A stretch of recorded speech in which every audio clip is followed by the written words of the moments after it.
E tá começando mais um podcast Introvertendo. Meu nome é Thiago Abreu e estou aqui com esse podcast que é feito para neurodiversos, neurotípicos, inteligências artificiais, animais, cavalos, burritos, para todos aqui. E comigo está Marcos Neto, eu e Michael Ulian. Alô, alô, marciano. Aqui quem fala é da Terra. Pra variar, são todos fodidos. E hoje nós vamos falar sobre curiosidades científicas que você deveria saber ou que você nunca deveria ter ouvido na sua vida. Começando com o Michael, ele tem mais história legal. Não é uma boa ideia, mas atualmente existe uma chance de você enfiar sua cabeça num sincrotrão funcional e sobreviver. Na verdade, isso já aconteceu. Exatamente.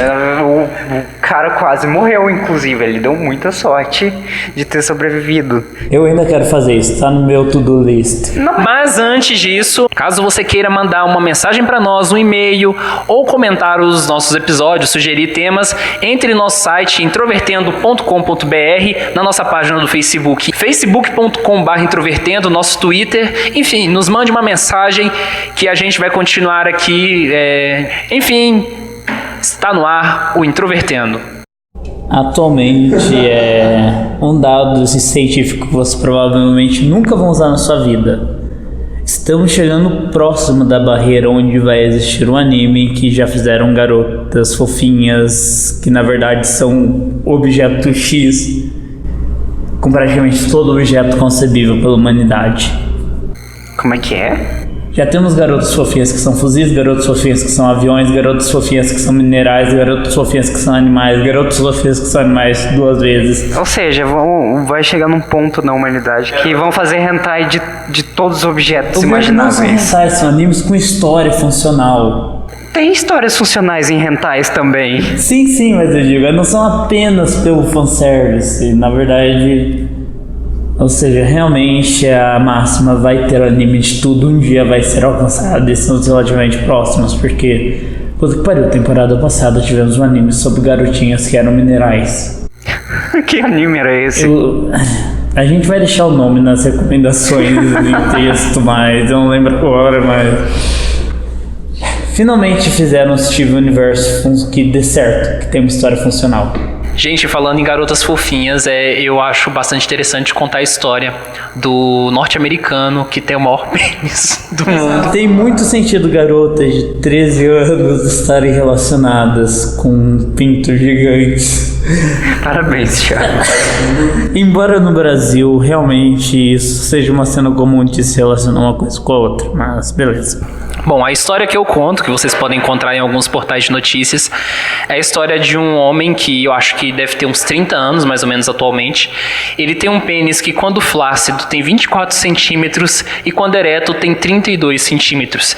Ele tem depressão porque ele não consegue manter um relacionamento com nenhuma mulher porque ninguém aguenta o pênis dele. E você aí querendo o dildo do Kid Bengala. Além disso, assim, ele já foi convidado várias vezes para fazer filmes pornográficos, mas ele nunca aceitou. E ele já deixou com um museu, eu não sei se é dos Estados Unidos ou do Canadá, quando ele morreu, o pênis dele vai ser doado para estudos nessa instituição. Sim, vão ter que tomar cuidado para não misturar com os pênis de baleia, né? Mano, eu imagino quanto sangue você precisa pra botar isso em pé, cara. Tipo, tem que ser muito sangue. A pressão dele cai toda vez que ele tem uma ereção. Ele quase desmaia. Ah, e curiosidades. Em relação ao corpo, o mamífero que tem o maior pinto é a anta. Não, em relação ao corpo. Não que é o maior pinto. Que obviamente seria da baleia azul.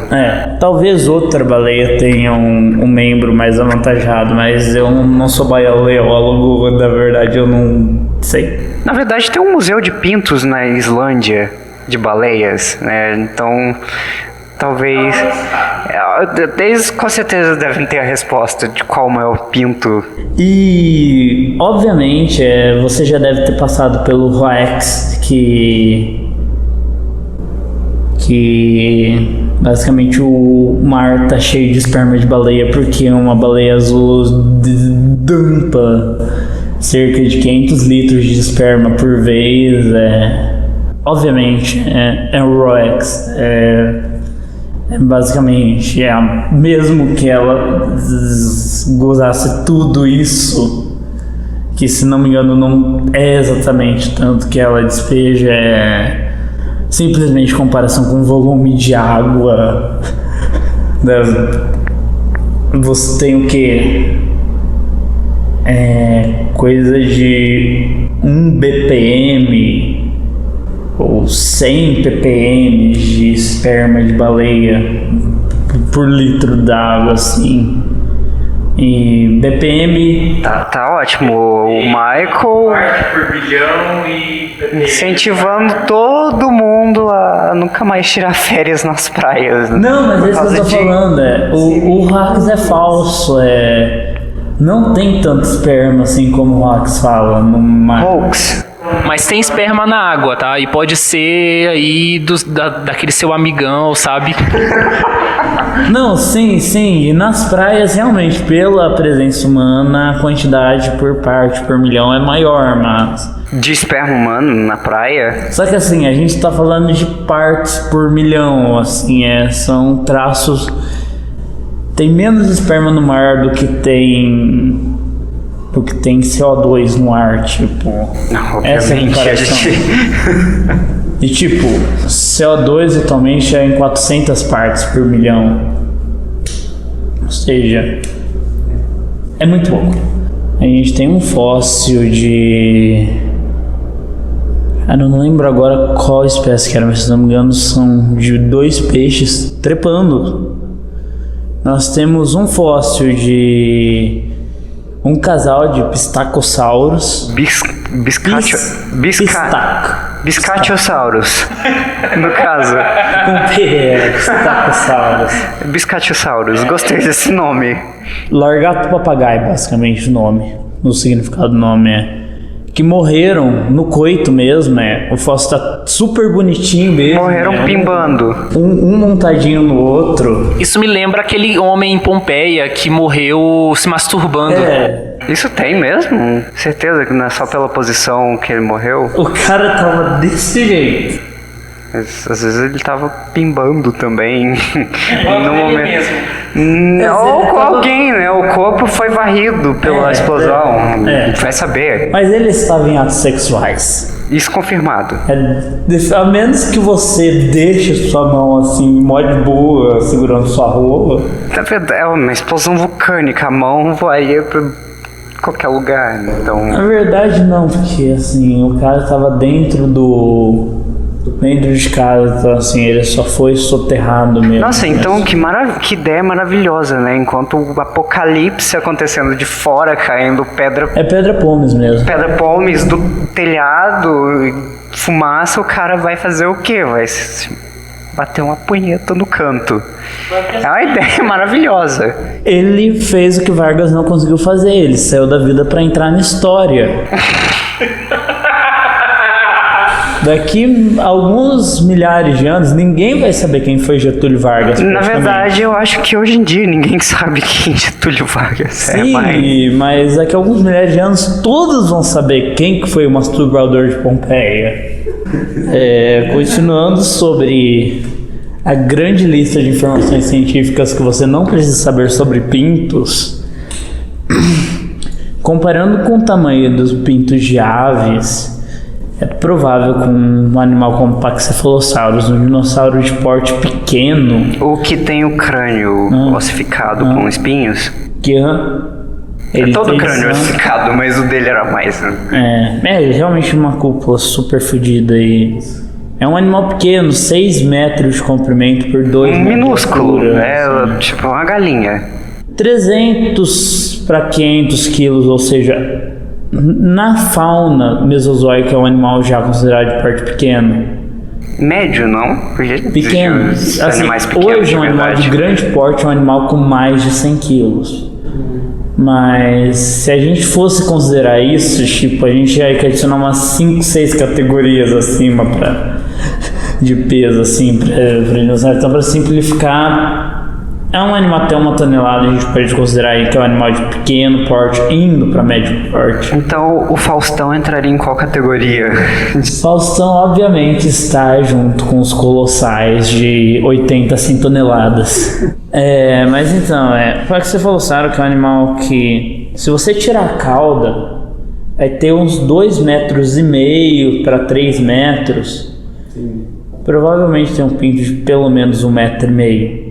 Isso se considerar que ele não é helicoidal, porque se ele tivesse um pinto helicoidal, facilmente ele teria um pinto de mais de 3 metros. Existe alguma espécie de répteis com pintos helicoidais? Então, aves hoje... Isso não é uma característica de mamíferos? Na verdade, aves têm pintos helicoidais, patos têm pintos helicoidais que são maiores do que os próprios patos. Ou seja, o pinto do pato é uma mola que é mais comprida que o próprio pato. Tá aí uma informação que a gente não precisava saber, né? E indo sobre recordes de pintos de animais terrestres, se você ir pelo mesmo sentido na rola de um tiranossauro, ela passaria fácil dos 3 metros de comprimento e algumas centenas de quilos. Fico pensando assim, se tem homens que morrem transando com cavalo, imagina transar com um tiranossauro. Como assim histórias de... Peraí, volto nessa história de transar com cavalo. Não, eu vi uma notícia de que um homem, eu acho que isso foi em 2005, ele foi transar com um cavalo e aí o cavalo foi penetrar ele e, digamos, saiu destruindo toda a parte interna do cara na hora. Ele foi literalmente arrombado vivo. Sim. Morreu de ser arrombado por um cavalo.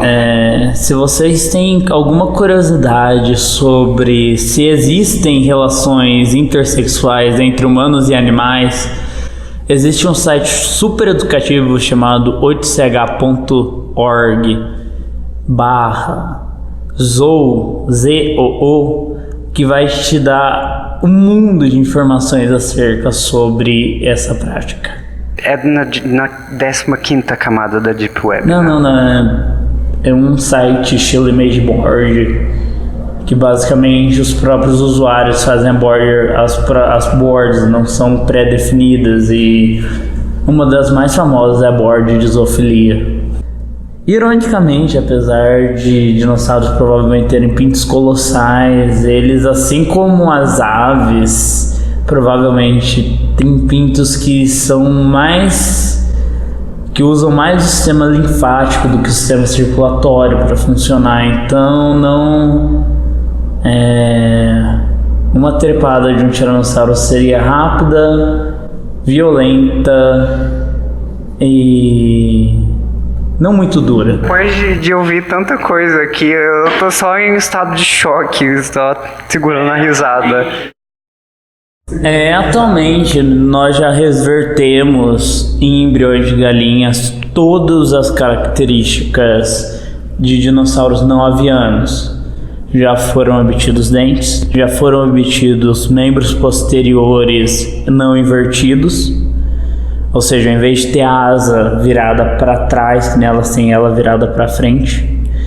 Já foi conseguido modificar o pé, porque quando você pega um dinossauro não aviano e um aviano, você tem uma diferença que os dedos são, que a estrutura do metatarso é mais soldada e os tarsos são mais alongados e menos tarsos. Não, são a mesma quantidade de tarsos, mas eles são mais alongados.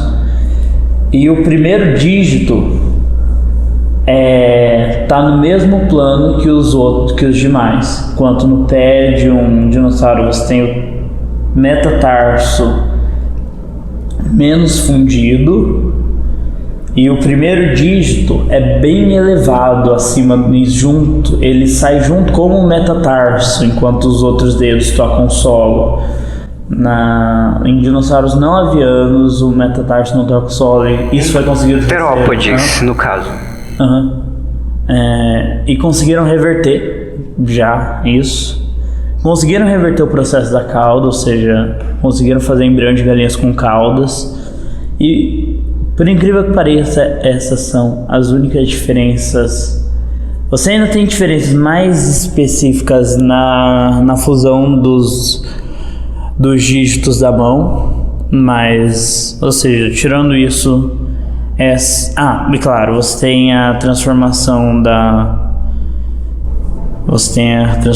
Carena, ou seja, que antes era simplesmente abre aspas, segundo par de costelas, e depois virou aquela estrutura meio cartilaginosa, meio óssea, que dá suporte ao voo externo, caralho, a 4.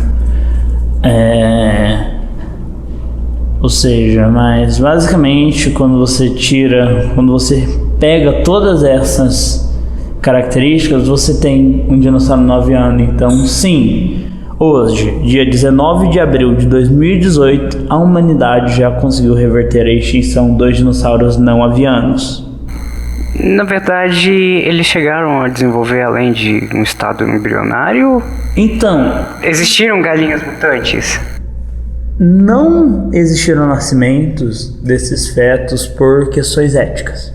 Os estudos têm restrições éticas acerca dos objetivos deles, e os objetivos podem ser alcançados com o animal ainda na fase de embrião. Então, como isso envolve ética acerca de criação da vida, já que para fazer essas alterações, em algumas das vezes você está tendo que alterar o genoma do animal ou alterar fisicamente o animal, ou seja, em um deles você está modificando a vida e em outro você está criando vida.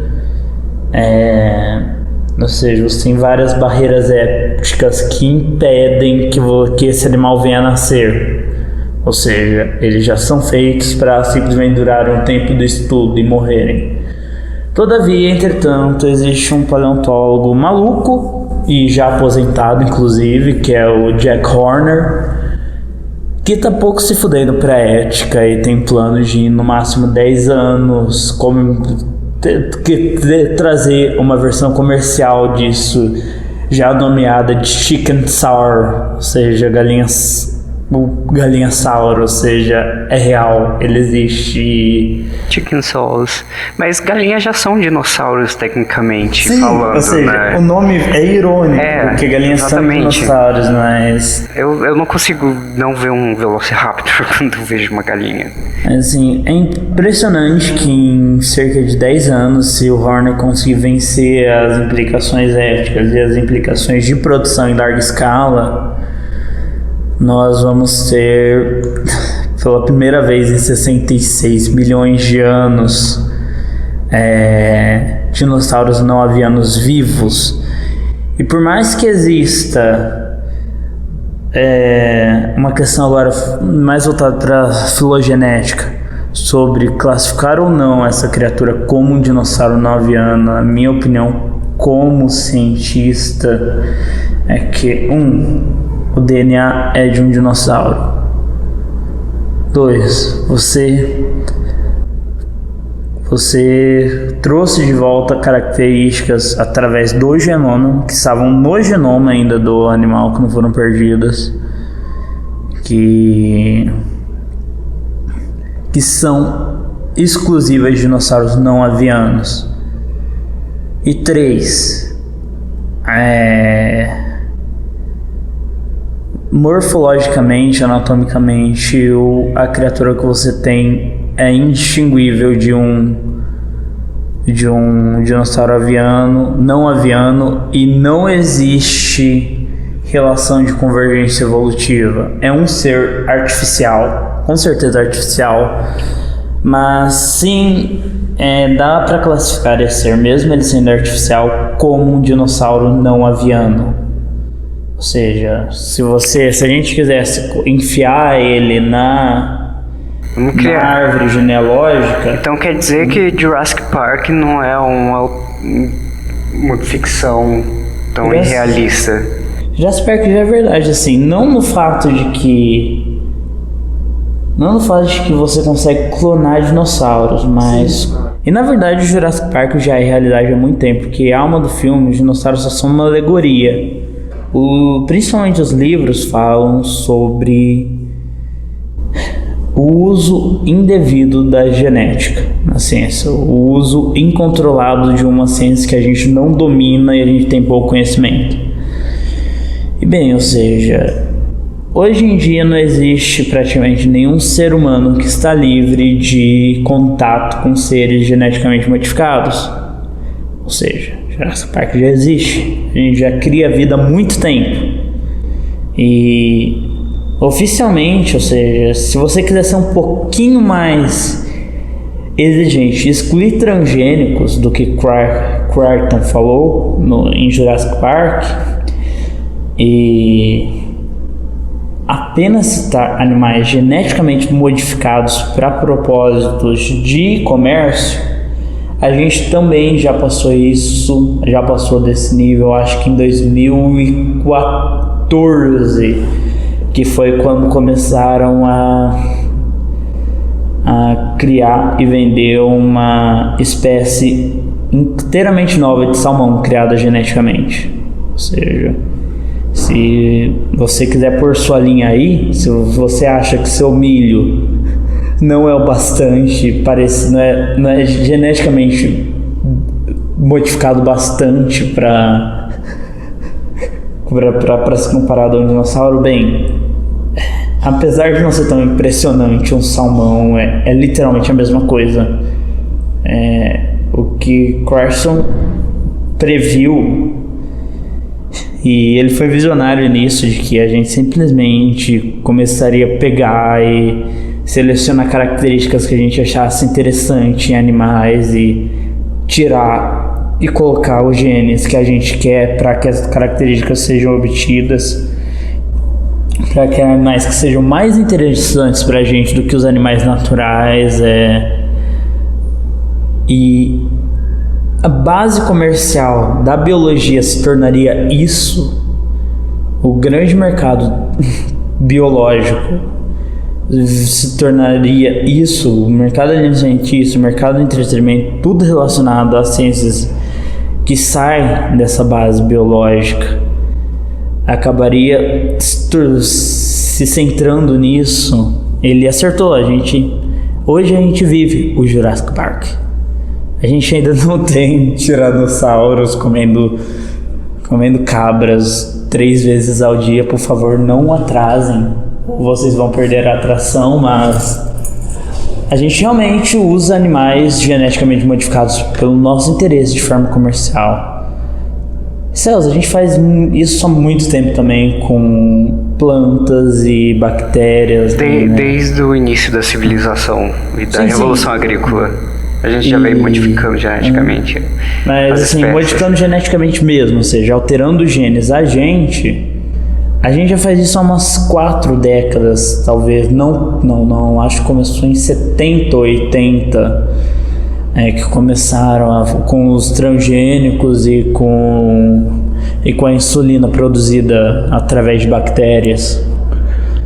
Que curiosidade, se você não sabe, a insulina que é usada para tratamento de diabéticos não é mais feita por porcos, ela é feita através de bactérias que receberam um pedacinho do código genético humano que é o responsável por gerar insulina.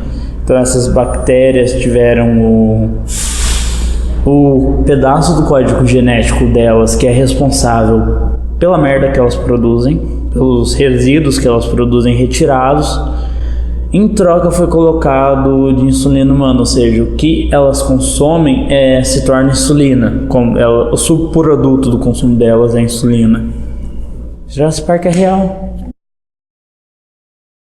A NASA está trabalhando com a base teórica de motores de dobra. Com o modelo de matemática de origami? Eu não lembro mais os detalhes, porque já fazem uns 2 anos, mas eles estão avaliando as teorias que a gente já tem atualmente e aprimorando elas para tentar construir nos próximos anos um modelo físico para testar a teoria na prática.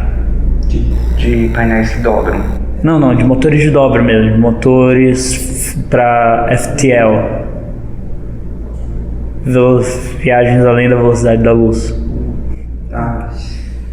Ou seja, o motor de dobra especificamente usa o conceito de que você dobra o espaço na sua frente e expande na sua traseira. Ou seja, você não se move, é o espaço que está se movendo.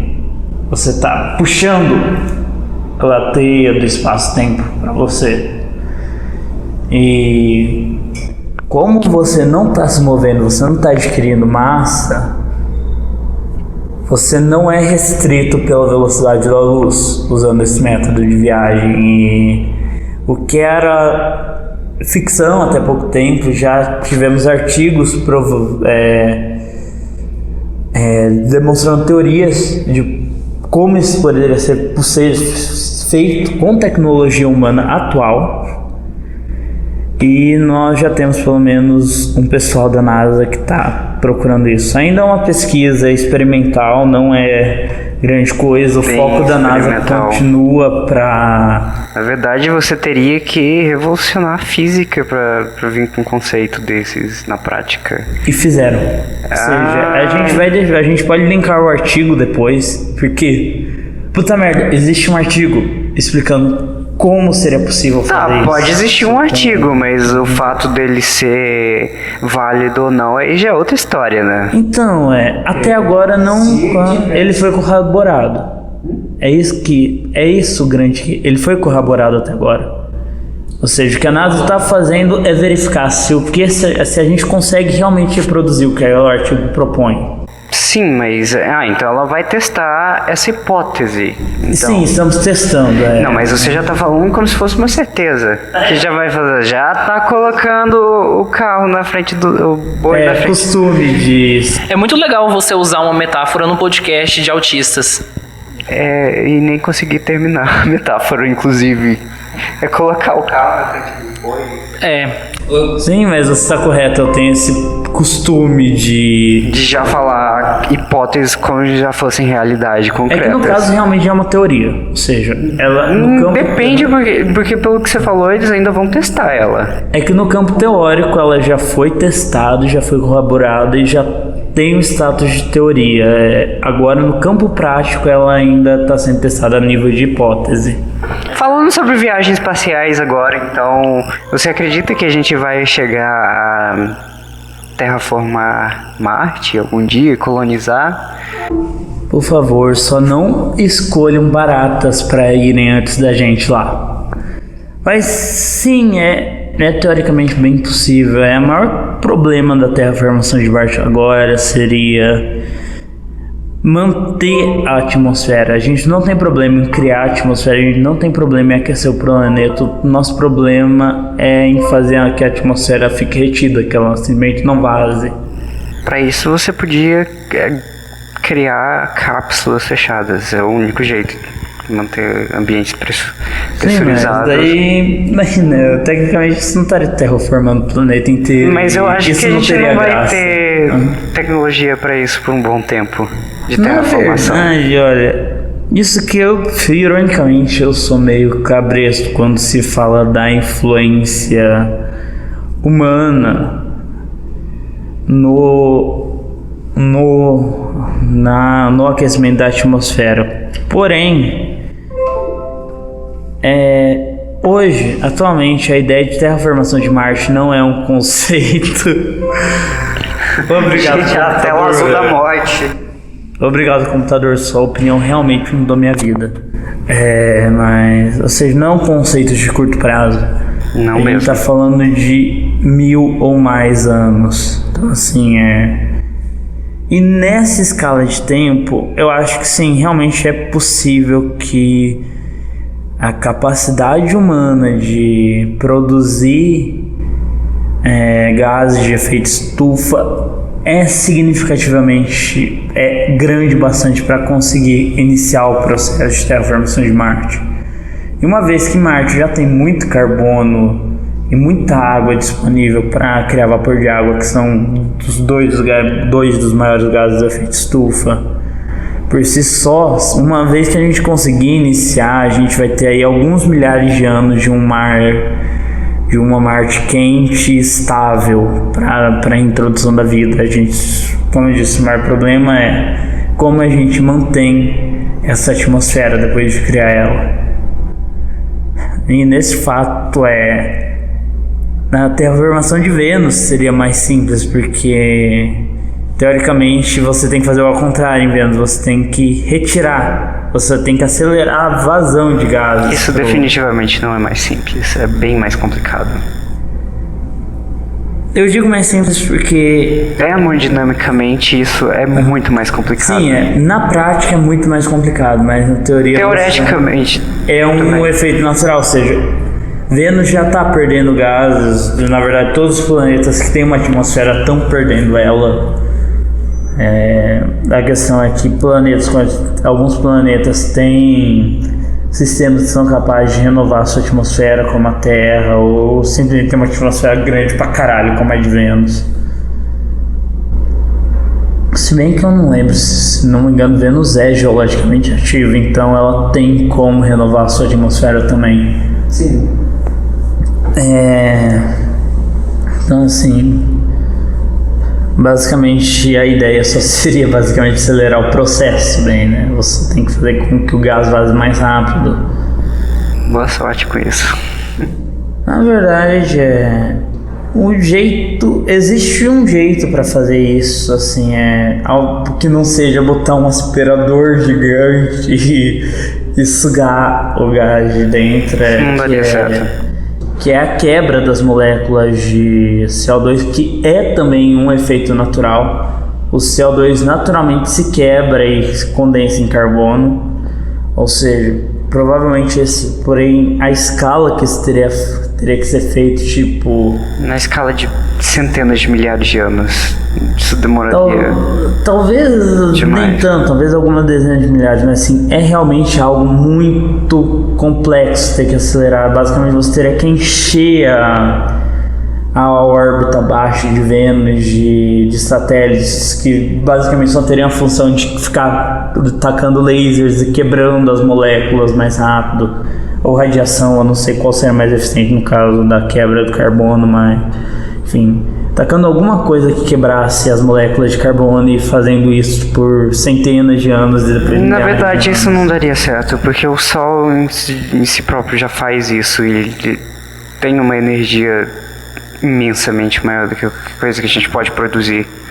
Então, isso não é fisicamente possível. Eu diria que é porque no caso do Sol, você tem primeiro que se Vênus é geologicamente ativa, ele tem algum tipo de defesa contra a radiação e isso reduz um tanto a eficiência do Sol.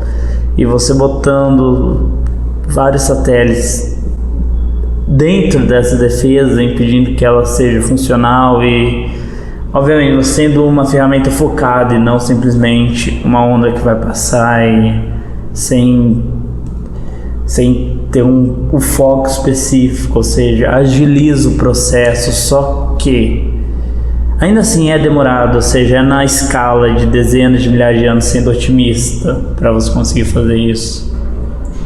Ou seja, fisicamente impossível. Vocês viram o Marcos dando vários socos no Michael constantemente, enquanto o Michael ainda tentava se reerguer. É fisicamente impossível, Michael. Eu sou o físico daqui, eu sei que isso nem em teoria funcionaria. Que assim, a gente tem no mínimo mais 600 milhões de anos para fazer isso, assim, tem bastante tempo para quebrar carbono. Até lá, a prioridade da civilização já vai ter mudado. A gente já vai se tornado uma espécie completamente diferente. Honestamente, eu acho engraçado quando... Se nós continuarmos, é claro, porque... Exatamente, eu acho engraçado quando a gente... Quando eu vejo físicos e astrônomos falando sobre esses temas, que eles são possíveis, a escala de tempo geológica deles é possível, é possível você construir uma esfera de Dyson sobre o Sol em 1 bilhão de anos, Só que todos esses elementos consideram uma civilização. Toda vez que um físico ou um astrônomo fala disso, eles têm que botar o pé no chão e considerar a tecnologia que a gente tem hoje e a ausência de uma forma de viagem mais rápida que a luz. E a grande verdade do Oquendo é que se a humanidade não conseguir um método de viagem mais rápida que a luz nos próximos milhares de anos, mais precisamente nos próximos séculos, a chance da gente acabar sendo extintos antes que a gente consiga fazer esses mega projetos sim, é bem maior. Extremamente alta. A chance é que se a gente não sair desse planeta de uma forma que a gente consiga cruzar distâncias astronômicas em uma geração, a gente está extinto. Porque... Ou em algumas gerações, ainda seria possível, desde que você construísse estações espaciais do estilo de Mas Wall-E. de novo, para isso são projetos que são possíveis, mas os projetos em si demandam gerações para serem feitos. Exatamente. A verdade é que, seja pelo efeito, seja pela próxima glaciação que está batendo na nossa porta, seja pela chance altíssima de um meteoro grande bastante para foder com as nossas habilidades de comunicação, atingir a Terra, são altíssimas. E se o meteoro não fazer isso, a gente tem um supervulcão de Yellowstone que, quando explodir, a gente tem que rezar para que ele seja simples, que ele simplesmente faça boom e não seja um novo Siberian Traps, porque se for... Eu acho difícil, porque eu acho que geologicamente a Terra não tem como ser tão ativa quanto era 200 milhões de atrás. Ele tem o tamanho. Não. Ele Não. tem o tamanho. Dá pra ver que geologicamente todas as erupções que aconteceram vão ficando menores. Na verdade, não. Você tem o Serra Geral, que foi uma deposição magmática. Porque na verdade a gente fala vulcão, mas tecnicamente isso não é exatamente. No caso ainda do Yellowstone, talvez ele exploda, porque ele tem uma câmara de pressão, mas o perigo mesmo dessas câmaras são que elas são literalmente poços de lava gigantes que estão subindo para a superfície e eles não explodem como um vulcão único, geralmente. Eles simplesmente vazam. E a gente tem o Serra Geral aqui no Brasil, que foi no Cretáceo Médio, que ele pega do Tocantins até, acho que o Santa Catarina ou Rio Grande do Sul. Tudo isso estava cheio de lava, 140 milhões de anos, mais ou menos. Ou seja, provavelmente, se não me engano, inclusive Serra Geral, o vulcanismo de Serra Geral é o que marca o fim do período Jurássico e o início do Cretáceo. É ele que faz é ele que a gente usa como marcador de transição, porque o efeito de um vulcanismo desse porte foi simplesmente devastador. E depois, 66 milhões de anos atrás, a gente tem o Deccan Traps, que basicamente transformou toda a Índia num poço de lava. E basicamente você tem algo assim uma vez a cada 50, 100 milhões de anos, e a gente está chegando na hora de ter outro derrame desse nível. E embora eu não goste de usar essa forma de predição, porque essas coisas não funcionam, não são cíclicas, elas parecem acontecer de forma cíclica, mas não são, simplesmente são eventos aleatórios. São eventos aleatórios, assim, elas parecem ter alguma continuidade, porque é a forma com que o movimento das placas se dão e o tempo que demora para um vulcanismo desse tipo acontecer é simplesmente muito grande. Então provavelmente quando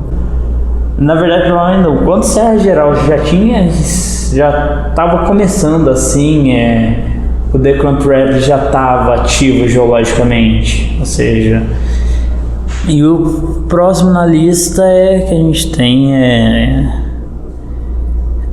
o Yellowstone. Só que assim, realmente eu tô torcendo para que ele seja mais só mesmo aquela caldeira, e que depois dela ele não consiga se manter, porque na verdade ele não chega a ser do porte dessas super erupções que aconteceram há milhões de anos atrás, porque inclusive ele é menor do que a explosão de Toba. que inclusive foi maior do que qualquer explosão de Yellowstone. Inclusive aconteceu durante a existência humana e não levou a nossa espécie à extinção. Apesar de ter chegado perto, mas não levou. E isso quando existiam alguns milhares de indivíduos. Agora com quase 8 bilhões de pessoas no futuro, isso seria impossível. Extinção por um vulcão. É como eu falei, o problema do Yellowstone não é a caldeira.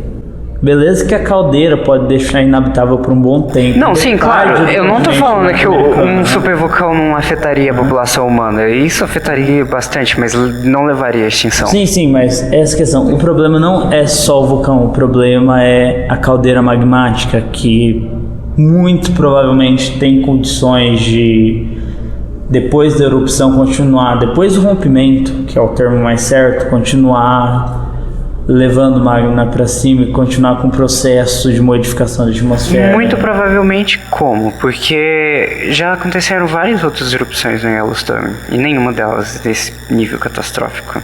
É porque o que acontece em Yellowstone, você tem a caldeira e bem perto da caldeira você tem um manto gigantesco de magma. Sim, é um hotspot. Maior que o hotspot. Você tem um hotspot e você tem o que está alimentando o hotspot. É simplesmente, talvez... Eu não sei direito qual o tamanho, eu não sei direito se a gente sabe qual que é o tamanho dessa fonte específica, mas... Pra você ter uma ideia, basicamente é algo tão grande que simplesmente você não tem uma divisão disso para o manto. Basicamente isso é como se você tivesse uma crosta lá da finura da crosta oceânica, de tão grande que é essa câmara que alimenta o hotspot. Isso não é algo comprovado ainda. Ou seja, como eu disse, eu não lembro certinho os detalhes, mas é que é mais ou menos assim, o hotspot por si só, ele não é alimentado diretamente pelo manto. Na maior parte dos... Nas câmaras oceânicas, sim, eles são alimentados pelos oceanos, diretamente pelo manto, mas no continente o que você tem você tem a crosta, dá uma afinada e você tem magma no lugar onde você teria a crosta. Então assim, a gente chama isso de câmara, mas basicamente isso é uma continuação do manto, assim, praticamente. Você tem uma continuação da atmosfera que está muito mais alta do que deveria. E basicamente é isso que você precisa para ter um hotspot no continente. Porque caso contrário, simplesmente quando você tem aqui no Amazonas, se não me engano, lugares onde teve o começo do afloramento de hotspot, mas eles secaram já porque simplesmente como tinha que cruzar todos os 20 quilômetros de crosta, ele simplesmente secava antes de poder acumular uma quantidade significativa. Ainda tem uns pontos geologicamente ativos, de onde a crosta está um pouquinho mais fina, mas não é algo tão grande. Só que assim, o que é teórico será que quando Yellowstone estourar de novo, ele vai estourar e tampar, ou se Yellowstone vai estourar e o fluxo vai ser grande bastante para a gente ter um novo trap? Ou seja, nossa, eu divaguei demais aqui, mas é porque